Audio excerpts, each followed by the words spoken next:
nespochybniteľným bonusom tohto celého projektu je, že keď bude vonku, budeme môcť konečne návštevám zo zahraničia dávať aj niečo iné ako fujaru a ovštiepok.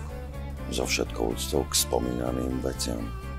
Ja to považujem za naozaj veľký počín. Myslím si, že to pre diváka bude taká tá fajnšmekrovinka, že ľudia si nájdu tam každý to svoje, lebo tí autori a tá zmes tie mená autorov, je to taký zvláštny kompilát.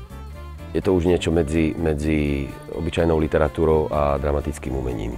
Niečo medzi. Pre mňa je obrovská výzva, ale aj podsta a príležitosť môcť publikovať spolu s takými ľuďmi, ako je pán Feldek alebo Ďuro Červenák. A musím sa priznať, že je to taký môj literárny vzor, že vlastne ja než som sa ešte len začal venovať písaniu, tak som už obdivoval jeho tvorbu a tak. Mám pocit, že to padlo do dobrého roku, teda dobrého v úvodzovkách, do roku, ktorý teda nie je pre kultúru nejaký veľmi priaznivý, že sa stretli ľudia týchto rôznych profesí, aby vytvorili niečo nové, originálne a zaujímavé.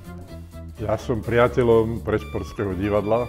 Viem, že sú to nadšenci dobrého umenia a keď z ich dielne niečo vychádza, tak to je určite spoľahlivé, dobré, profesionálne a milé zároveň.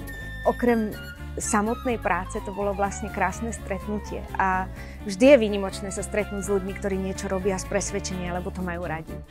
Naozaj to, čo oni urobili preto, aby toto dielo vzniklo, to je úžasné, že nie sú nejakí štandardní producenti, toto je naozaj ich dieťa.